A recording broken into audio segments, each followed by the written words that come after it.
കോൺഗ്രസ് പുനഃസംഘടനാ ചർച്ചകൾ ചൂടുപിടിക്കെ സാമുദായിക വേദികളിൽ സജീവമായി മുതിർന്ന കോൺഗ്രസ് നേതാവ് രമേശ് ചെന്നിത്തല. SNDP, NSS സമസ്ത വേദികളിലാണ് അടുത്തടുത്ത ദിവസങ്ങളിൽ ചെന്നിത്തല സജീവ സാന്നിധ്യമായത്. നിയമസഭാ തെരഞ്ഞെടുപ്പ് മുന്നിൽ കണ്ടുള്ള രാഷ്ട്രീയ നീക്കമായാണ് ഇതിനെ വിലയിരുത്തുന്നത്.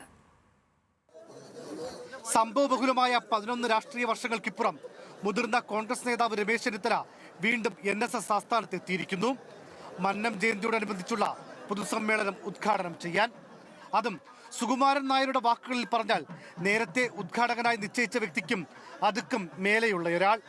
ഞങ്ങൾക്ക് നേരത്തെ ക്ഷണിച്ചിരുന്ന ആള് ഉദ്ഘാടകനെ ഞങ്ങൾക്ക് നഷ്ടപ്പെട്ടു. വരാൻ സാങ്കേതികമായ കാരണങ്ങളാൽ പറ്റുന്നില്ല എന്നുള്ള മറുപടി. പക്ഷേ ഈശ്വരാധീനം കൊണ്ടും മന്ത്രിപത്നാഥന്റെ അനുഗ്രഹം കൊണ്ടും അതിനുമൊക്കെ അർഹനായ ഒരാള്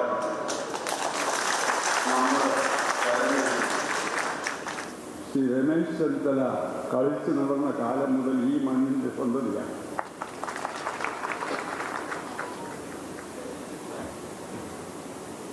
അവിടെ ഞങ്ങൾ രാഷ്ട്രീയം നോക്കിയില്ല.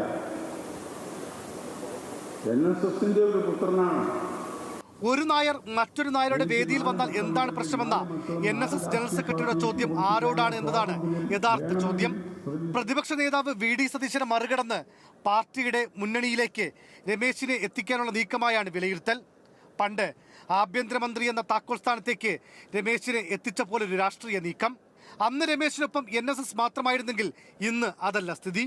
കോൺഗ്രസ് അധികാരത്തിൽ വന്നാൽ മുഖ്യമന്ത്രിയാകാൻ ഏറ്റവും യോഗ്യൻ രമേശ് ചെന്നിത്തല എന്ന SNDP യോഗം ജനറൽ സെക്രട്ടറി വെള്ളാപ്പള്ളി നടേശന്റെ വാക്കുകളിൽ നീക്കം വ്യക്തമാണ്. ഭൂരിപക്ഷ സമുദായത്തിനപ്പുറത്തേക്ക് ന്യൂനപക്ഷ സമുദായ വേദികളിലും ചെന്നിത്തല സജീവമാവുകയാണ്, പ്രത്യേകിച്ച് സമസ്ത വേദികളിൽ. മുസ്ലിം ലീഗിന്റെ പിന്തുണയില്ലാത്തതാണ് കഴിഞ്ഞ തവണ രമേശിന്റെ മുഖ്യമന്ത്രി സ്വപ്നങ്ങൾ തല്ലിക്കെടുത്തിയതെന്ന വിലയിരുത്തലുണ്ട്. മുനമ്പം വഖഫ് വിഷയത്തിൽ VD സതീശന്റെ നിലപാടിൽ കടുത്ത വിയോജിപ്പിലാണ് ലീഗ് ഉൾപ്പെടെയുള്ള മുസ്ലിം ന്യൂനപക്ഷ സംഘടനകൾ.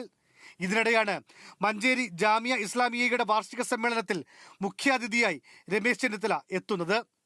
ന്യൂസ് മലയാളം, തിരുവനന്തപുരം.